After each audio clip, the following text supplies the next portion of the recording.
was kind of figuring myself, because I was like, man, if I go and put it up before everyone gets it, man, No, I you would won't be do upset that. myself. Yeah. But I mean, I'm hoping I could do something like this. Is amazing. I don't know how you do the 3D stuff. Yeah. I remember growing up, and my dad, I don't know which show this was, but it had different stories, and it was in 3D, and it was like presented by like a magician-ish kind of guy. Uh-huh. But man, you grew up on that stuff, Oh yeah. clearly. Well, Clearly. that's actually, if you want to know how to do that, I've got a video on my channel that shows how to do that. That's one of the things that I'm doing, that I'm looking at all this nostalgic stuff. And one of them is like 3Ds, like 3D, like I've got a stack of old Jaws 3D trading cards, and then Cool. 3D comics and stuff. So I'm basically, I did a recorded video where I broke all this stuff down and showed how to recreate that look in Photoshop, have it printed, kind of like that piece you just saw there. It's actually that same piece is what I kind of break down and show how to do. No way. Which actually, that I didn't do the illustration on that one. That's Federica Marchetti, who's an artist that I work with on a couple of projects. I commissioned her to do that because I did variant covers for each of my issues, and I hired different artists to do them. One of them was Corey, who's I don't know if he's still in the chat, but he was, and then my friend Josh, and just I hired like 5 artists to do variant covers, and I got hers, and I'm just like looking at it, and I'm like, this would look so cool in 3D because it has so much depth, because it's got the background with the, you got the foreground character with the zombie head being lopped off, and I'm like, this needs to be 3D. So I'm like, hey, do you mind if I create a 3D version of your cover? And she's like, yeah, of course. So I put that together based on her artwork for that. So but yeah, so I break down how to do that, and then I've got another video where it's like a live stream where I play around with some different analog 3D techniques using just like, let's see, like, red and blue pens and stencils and things like that. And, so yeah, I have fun just experimenting with all that kind of stuff, which is in the nature of kind of, what I do. It's, CircWorks Art Lab. So if you can't see it here, but what I'm looking at, the set in front of me, it looks like this kind of underground layer with, all this weird, it looks kind of like a mad scientist lab. Yeah. So I kind of, that's it, the whole idea of the mad scientist and experimentation and reverse engineering, all that stuff. I'm just kind of diving into that, applying that brand to this new venture on YouTube where I'm reverse engineering all this nostalgia and stuff. So what Scott is trying to tell not only me and all the viewers out there Yeah. is you got to go to YouTube and then search CircWorks Art Labs. And, Right. this is how we're going to find out this info. I mean, Yeah. Good stuff, man. Yeah, like you are a bundle of info, a bundle of talent, a bundle of creativity. My hat's off to you, man. And I would love to the proverbial red hat. Yeah. But I would love to get back.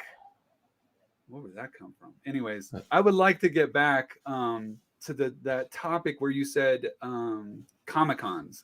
Yeah. And just possibly just bringing what? The Young and the Dead? Yeah, probably that. And like I said, I don't have any in front of me, but I've got a series of work. Like if you go to circworks.com, there's a link where you can order them, but I've got these, if they're called, I think they're just called Make Your Own Comics. And there's a number of different versions of it. There's one that's really cool that I did was like, you remember the old, like Marvel Universe or DC Who's Who? Yes. And it would have each hero and it had their stats and stuff. So I've got a workbook where it's got a place where you can draw your hero, and then it's got a place to write all those hero stats and things. So it's like a notebook, and you can go in and fill all this stuff in and create your heroes there. And then I've got some that have turnarounds, like just a basic body of both male and female, front, back, and side. So you can go and you can design your characters from different different there. So just tools and things like that. These workbooks to help you make better comics and make faster comics. And it's kind of accessible to all ages. I mean, you could be a beginner and use this, or you could be a professional and it's still gonna come in handy. But then I've got different layouts. I've got some books where it's got different grids where you can lay out, like, to help practice designing your logos for your comics. So I've just got a whole series of stuff like that. And your logo making is amazing, man. Thank you. It's great. Have you thought of, or have you done, I think, the horror cons around Arizona? I haven't. And I guess, yeah, I mean, I guess my comic would fit in there. It's a little more I mean, it's not like straight, it's more of a adventure kind of, it's zombies, so it's horror, yeah, but it's also, I always say it's like Goonies meets Night of the Living Dead. So if you can imagine the Goonies, if instead of pirates and mobsters or whatever, it was like zombies, or like Monster Squad, but instead of Frankenstein and the Invisible or the Mummy and all that stuff, it's zombies. That's kind of what my book is. So it's kind of a little more all ages, but I think it would, I guess it would probably do all right at like a horror con.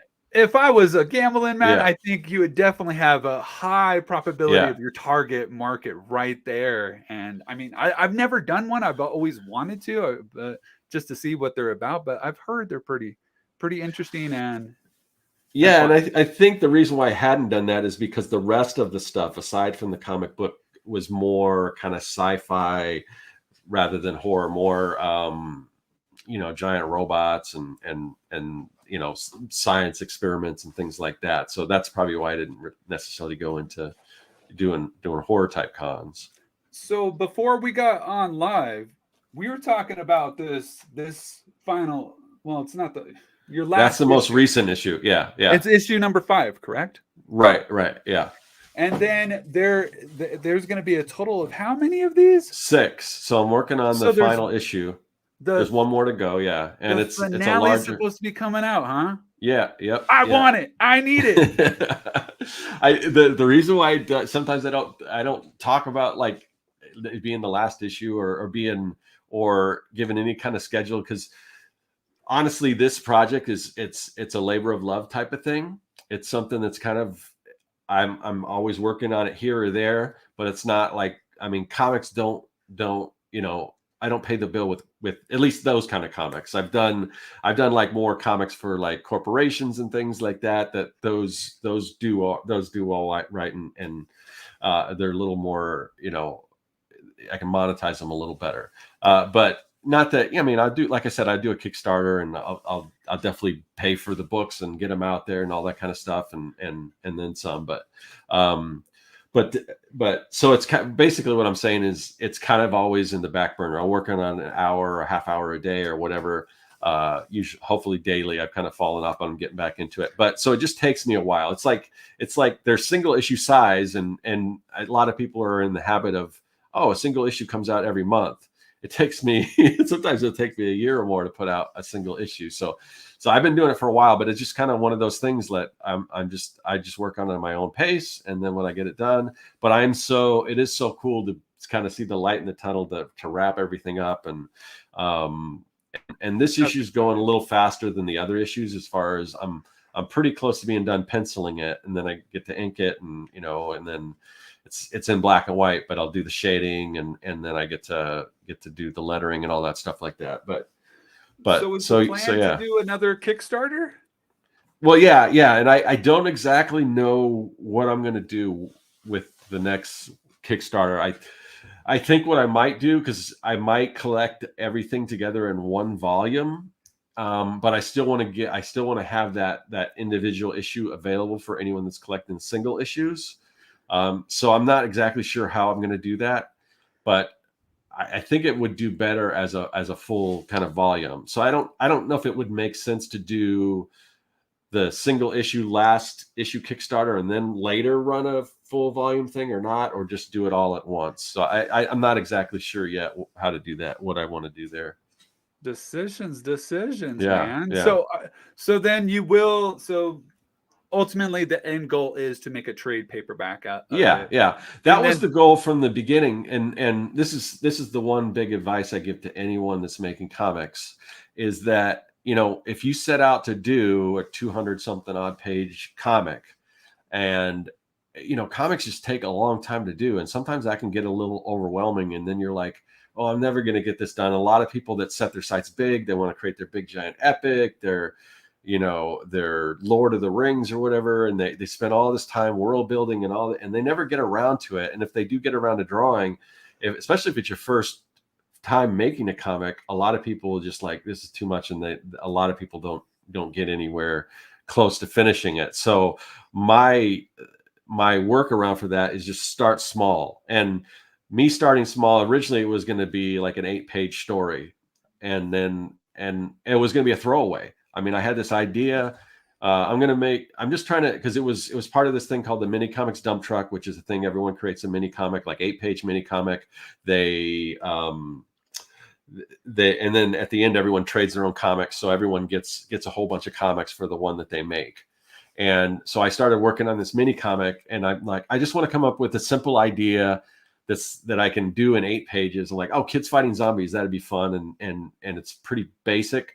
And then when I started writing it, it started like, oh wow, there's more to it, and I'm liking these characters. So then it eventually did become like a regular 22-page comic. But if I had set out to do a graphic novel from the beginning, it would never got done. So to me, the reason for breaking up into single issues is just a benchmark. So at least I have something to put out there, and then later, a year or so later, I put out another one, and then then eventually build to that completed book.